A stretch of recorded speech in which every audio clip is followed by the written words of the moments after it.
Welcome to Pantomath. Strength of material हमारा शुरू हो चुका था, जिसमें हमारा एक दूसरा चैप्टर आज शुरू करते हैं जिसका नाम है प्रॉपर्टीज़ ऑफ मटेरियल्स। तो हम जानेंगे मटेरियल की, हमारे सॉलिड बॉडी की किस किस तरह की प्रॉपर्टीज़ होती हैं और उन प्रॉपर्टीज़ को डिस्कस करेंगे, और साथ में उन प्रॉपर्टीज़ के साथ में कुछ हम मटेरियल के टेस्टिंग के बिहेवियर को भी जानेंगे। तो शुरू करते हैं।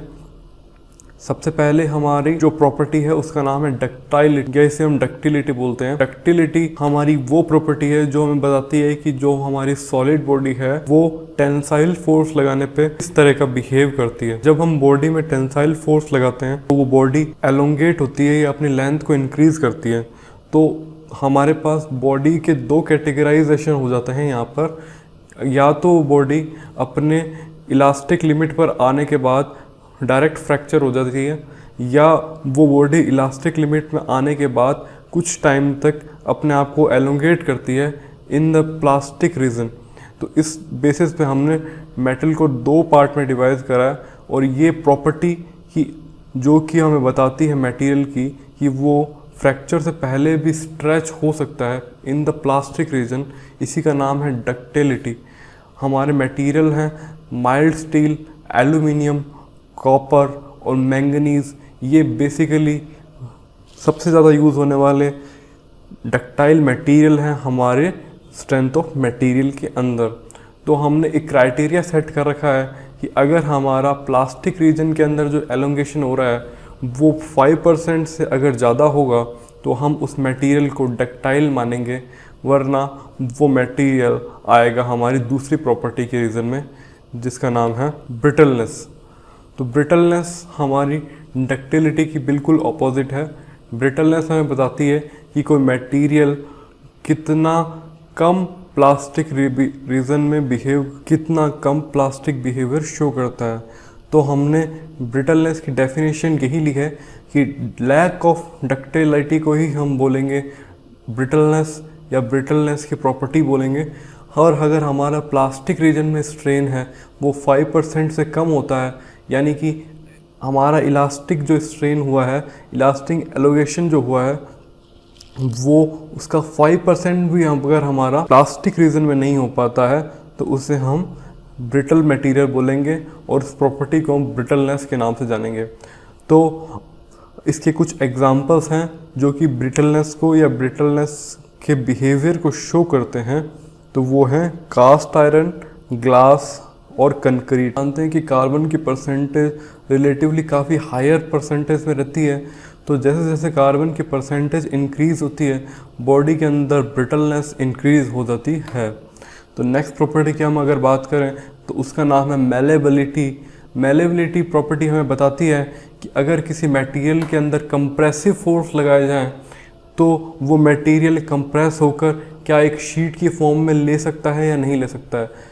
तो उस मटेरियल को जो कि शीट की फॉर्म में आ सकता है, हम मशीनिंग प्रोसेस के अंदर काफ़ी यूज़फुल होता है और उसे यूज़ करते हैं फॉर्जिंग, रोलिंग और स्टैंपिंग प्रोसेसेस के अंदर। तो पहले दो हमारे जो प्रॉपर्टीज़ थी वो टेंसाइल फोर्सेस की वजह से दिख रही थी, जबकि यहाँ पर हमारा जो प्रॉपर्टी है मेलेबिलिटी की वो शो होती है अगर हम कंप्रेसिव नेचर का फोर्स अप्लाई करते हैं।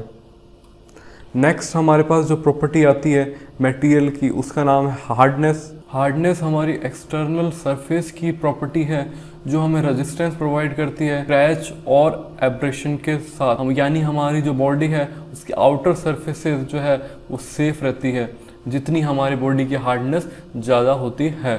तो हार्डनेस हम दो तरीके की क्लासिफिकेशन में ले सकते हैं। एक होती है हमारी स्क्रैच हार्डनेस जो कि हमारी टेस्ट की जाती है मोहो टेस्ट के द्वारा। हार्डनेस हमारी बेसिकली 2 टाइप्स की होती है।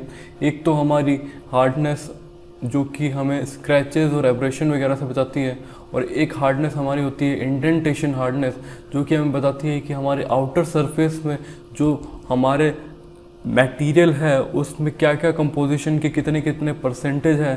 जैसा कि हम जानते हैं कि कार्बन के परसेंटेज को इंक्रीज़ करने से हार्डनेस की लेवल में इंक्रीज़ हो जाता है, यानी कि कार्बन अगर हम आउटर सरफेस पे इंक्रीज़ कर दें तो हमारी सरफेस की हार्डनेस बढ़ जाएगी। तो इस तरीके की हार्डनेस को हम इंडेंटेशन के नाम से जानते हैं। अब हार्डनेस को मेजर करने के लिए कुछ हमारे पास टेस्ट होते हैं। जैसे हमारी स्क्रैच हार्डनेस को मेजर करने के लिए जो टेस्ट हम यूज़ करते हैं उसका नाम है मोहो टेस्ट, और जो हमारे इंडेंटेशन हार्डनेस को मेज़र करने के लिए टेस्ट है उसका नाम है ब्रिनल टेस्ट, रॉकवेल टेस्ट और विंकर्स टेस्ट। तो BRV के नाम से हम इसे याद रख सकते हैं। स्क्रैच हार्डनेस के लिए सिंपल एक टेस्ट है मोहर टेस्ट, इसे हम मोहर सर्किल के नाम से याद रख सकते हैं, जो हमारे स्ट्रेंथ ऑफ मटेरियल का बहुत ही इंपॉर्टेंट पार्ट होता है।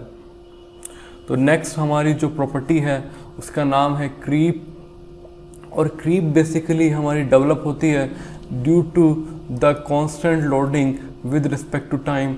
जब हम किसी भी बॉडी के अंदर एक पर्टिकुलर लोड लगा देते हैं जिससे वो बॉडी डिफॉर्म नहीं हो सकती, लेकिन अगर वो लोड उस बॉडी पे कंटिन्यूसली लगा रहे तो वो बॉडी अपने एक सर्टेन अमाउंट ऑफ टाइम के बाद उस लोड के थ्रू धीरे धीरे डिफॉर्म होना स्टार्ट हो जाती है। और ये डिफॉर्मेशन जो होता है टाइम के साथ धीरे धीरे बढ़ता है, और ये डिफॉर्मेशन नेचर में परमानेंट होता है, यानी प्लास्टिक डिफॉर्मेशन क्रीप के थ्रू हमें मिलता है। क्रीप हमारी जो प्रॉपर्टी है वो किन किन फैक्टर्स पे डिपेंडेंट है उसे हम देखते हैं। तो सबसे पहली प्रॉपर्टी है मैग्नीट्यूड, जिस पे हमारा क्रीप डिपेंड करता है, यानी कि कितना फोर्स हमने लगाया है उसका मैग्नीट्यूड क्रीप की वैल्यू को डिफाइन करेगा। दूसरा हमारा होता है टाइप ऑफ लोडिंग। अगर हमारी लोड स्टैटिक है तो क्रीप के चांसेस कम रहते हैं, और अगर हमारा लोड डायनेमिक इन नेचर है, यानी कि लोड जो है अपने मैग्नीट्यूड को चेंज कर रहा है बार बार, तो उससे हमारे क्रीप के चांसेस इंक्रीज हो जाते हैं।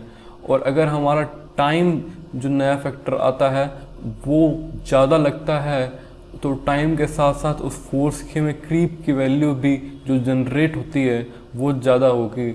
और जो नेक्स्ट हमारा पॉइंट है वो है टेम्परेचर।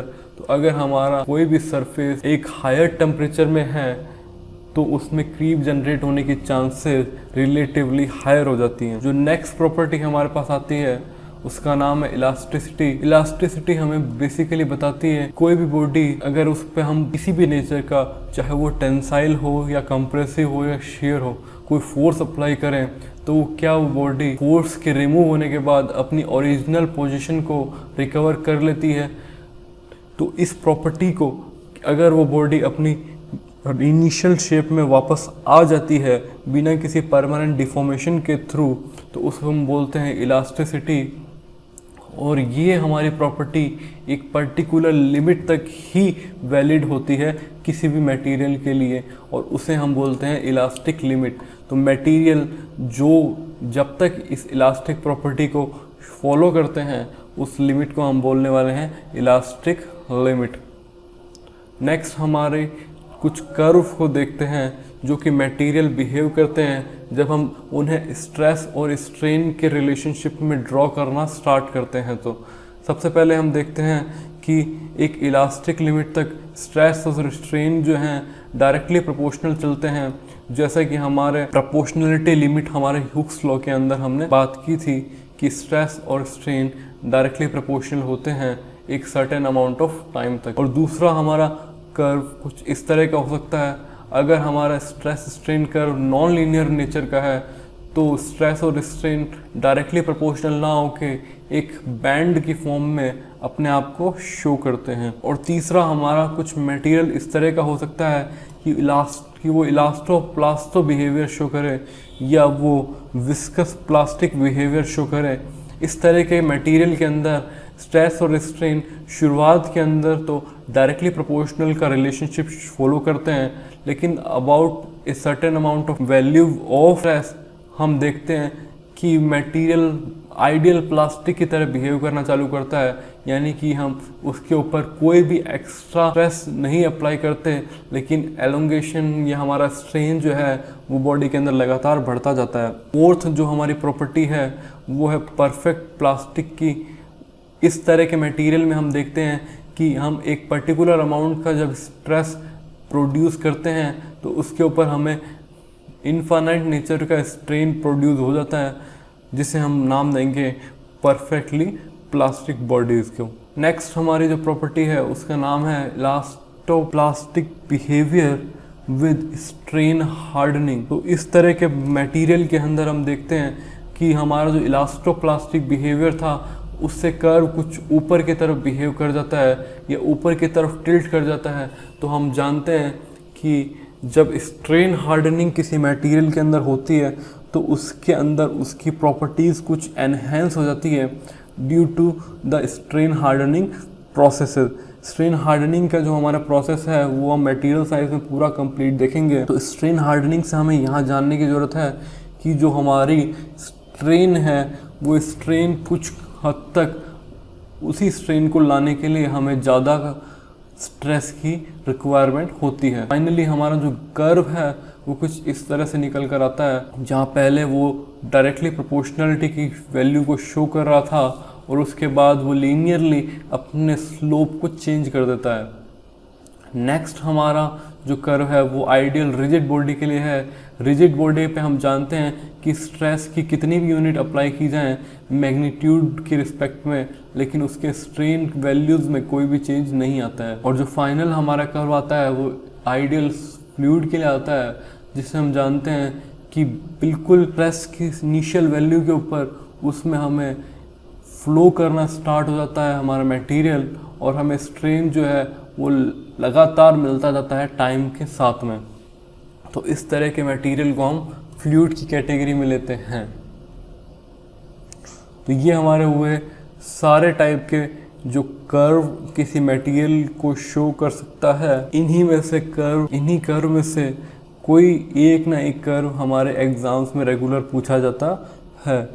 तो इसे हम ध्यान रखेंगे समझते हुए, ताकि हम इसे लंबे टाइम तक रिवाइज कर सकें।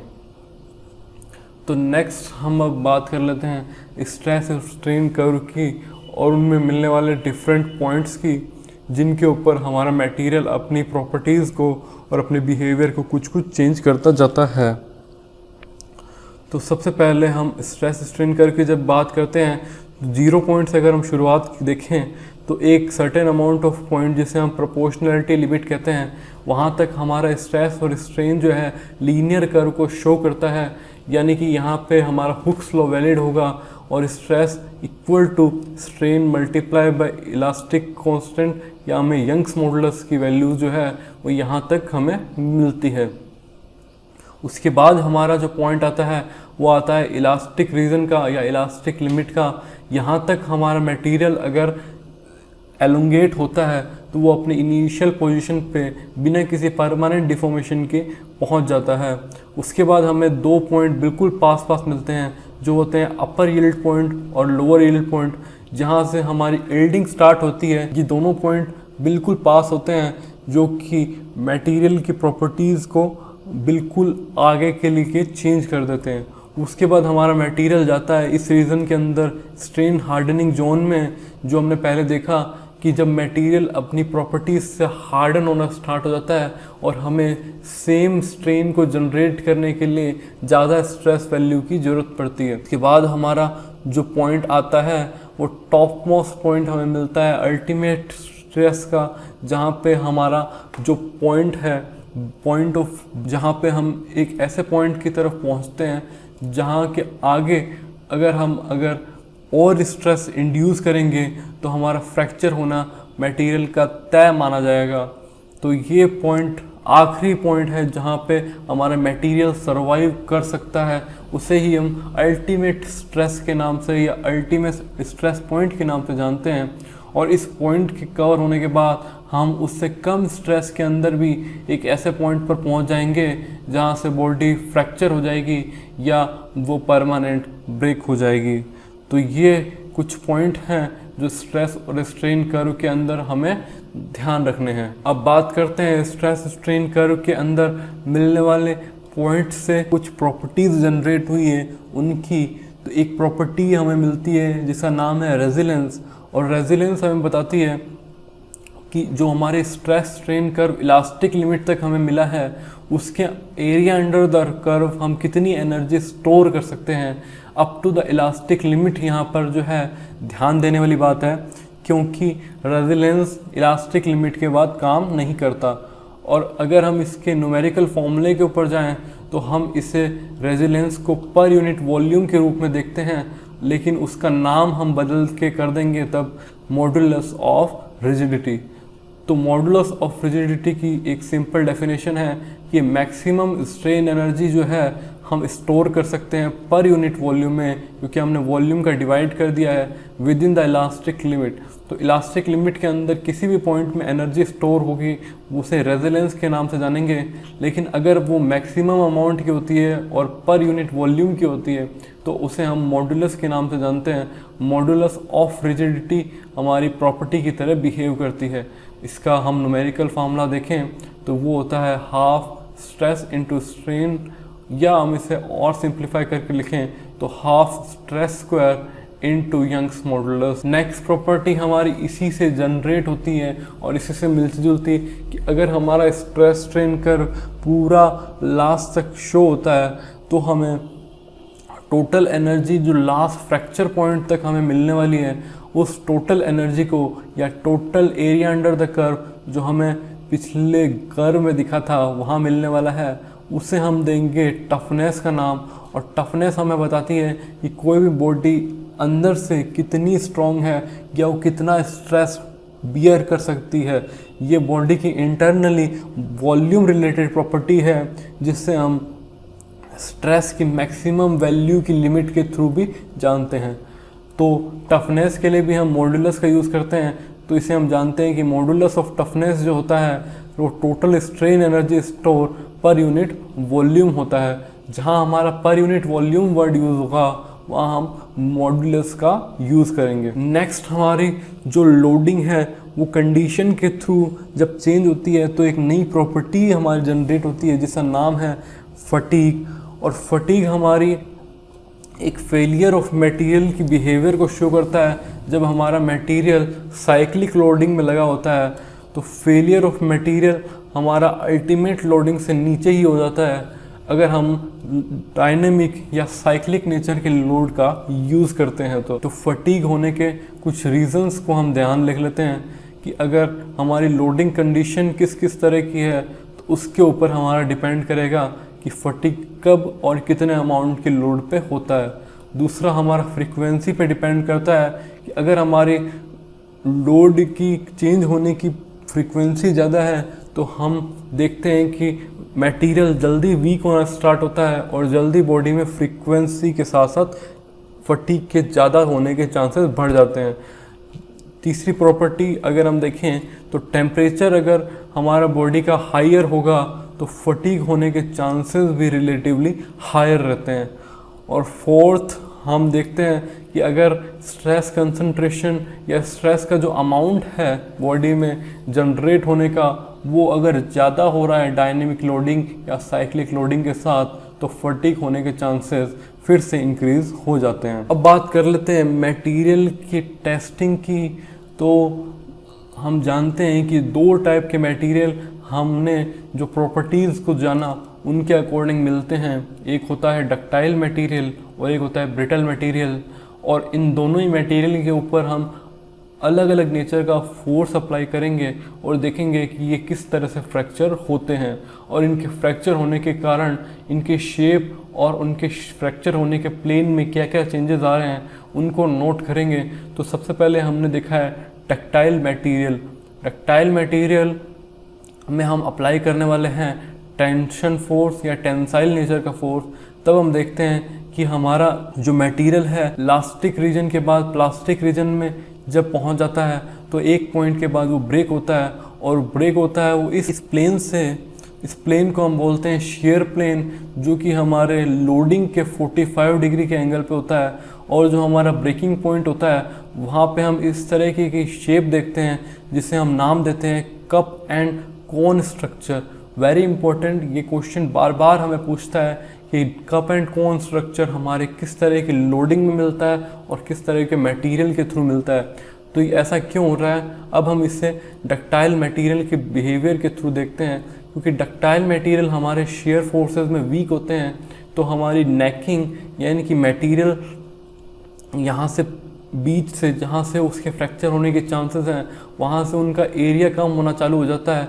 एरिया कम होना और लेंथ, नेकिंग प्रोसेस के अंदर हमारी लेंथ इंक्रीज हो जाती है लेकिन डायमीटर काफ़ी रिड्यूस हो जाता है, जिसके कारण प्रॉपर्टीज़ हमारी कुछ इस तरह से जनरेट होती है कि बीच में एक फ्रैक्चर होने के चांसेस इंक्रीज हो जाते हैं, क्योंकि सरफेस एरिया कम हो जाता है तो स्ट्रेस जनरेट या स्ट्रेस कंसंट्रेशन बीच के इस पॉइंट पे काफ़ी हायर अमाउंट में हो जाता है। उसके बाद हम बात कर रहे थे शेयर प्लेन की, जो कि 45 डिग्री के एंगल पे होता है।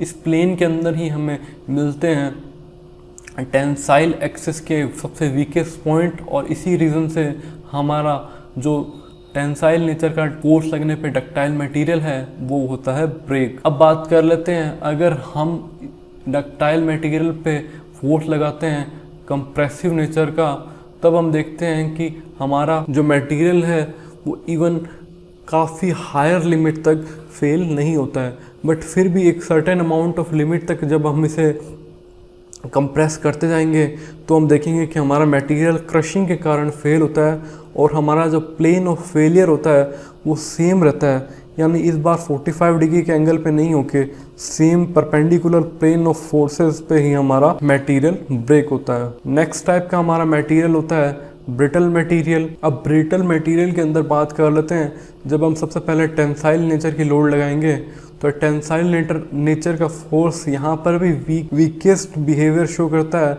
और यहाँ पर भी टेंसाइल नेचर से ब्रिटल हमारा मटेरियल जल्दी ब्रेक होगा। लेकिन ध्यान देने वाली बात यह है कि जहाँ हमारा पहले मटेरियल शेयर प्लेन से ब्रेक हो रहा था, यहाँ पर हमारा परपेंडिकुलर टू द फोर्स यानी कि 90 डिग्री वाले एंगल से यहाँ पर ब्रेक होगा। और जब अगर हम बात करें कंप्रेशन फोर्स की, तो हम देखते हैं कि कंप्रेशन फोर्स लगने पे हमारा मटेरियल शेयर प्लेन से ब्रेक होता है, और शेयर प्लेन जैसा कि हम जानते हैं 45 degree to the axis of plane होता है, और 45 डिग्री ही लोड के एक्सिस के भी होता है। तो हम देखते हैं कि यहाँ पर ब्रिटल मटेरियल में जो हमारे फेलियर प्लेन थे वो बिल्कुल कन्वर्टेड रिवर्सली हो गए हैं, यानी कि जो हमारा शेयर प्लेन था वो टेंशन में ना होकर कंप्रेशन में होता है, और हमारा जो परपेंडिकुलर प्लेन था वो कंप्रेशन में ना होकर हमें मिलेगा टेंसाइल नेचर के लोड में। तो ये बात हुई हमारे डिफरेंट मटेरियल की और डिफरेंट मटेरियल के फेल होने की कंडीशन की। तो यहाँ तक अगर आपको वीडियो पसंद आया हो तो इसे लाइक करें, सब्सक्राइब करें और आगे शेयर करें।